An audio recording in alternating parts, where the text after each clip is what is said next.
Another update, Kem Cho, Paolo Abilino, and Janine Gutierrez. Ilan sa mga netizens na nagpo-post sa Twitter conversation ng mga Janine fandom, Paunin fandom.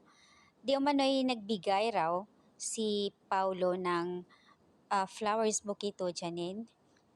Simula daw nang umeri ang Merry Me Merry You, simula raw noon, nag-celebrate na sila ng Valentine's.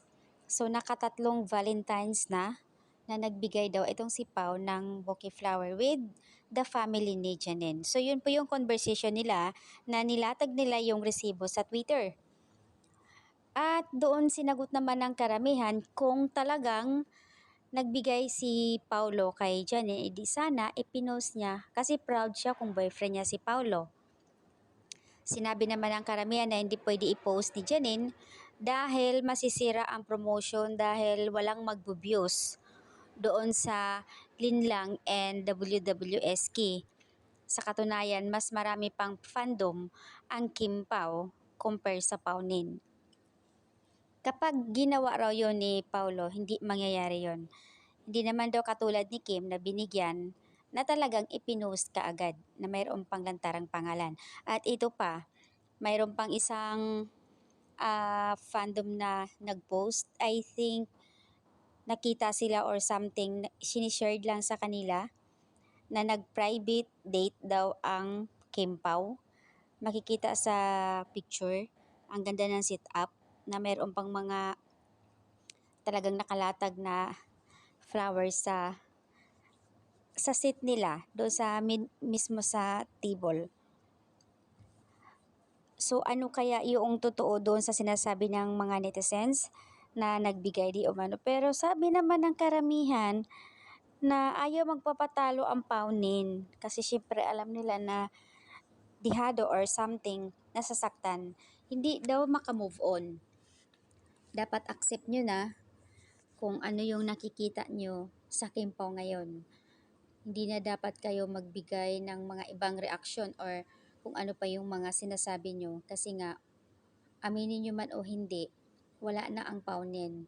So dito na tayo ngayon sa present na masyadong pinag-uusapan sa social media na malakas.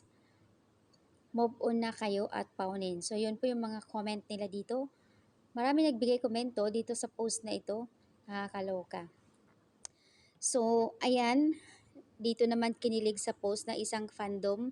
Kinilig dahil dito sa private date ng dalawa. Ito daw ay nangyari ng 40 ng gabi after ng pamimigay ni Pao sa mga staff doon sa WWSK. Nung gabi daw na iyon, nag-private date sila. So, ayan, maraming mga haka-haka dito sa Twitter na pinag-uusapan, hindi malaman kung anong totoo, pero sabi nga nila, pero naman kasi, sa post naman kasi ni Kim, doon nagsimula yung post, kaya yung ibang mga clip video or ibang mga photos, naglalabasan na nga.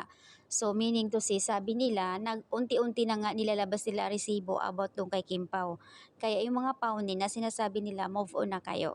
So, ayan yung update guys, na ayaw magpatalo at naglantad ng conversation lang naman yun sa kanila about Paunin na nagbigay na flowers bouquet.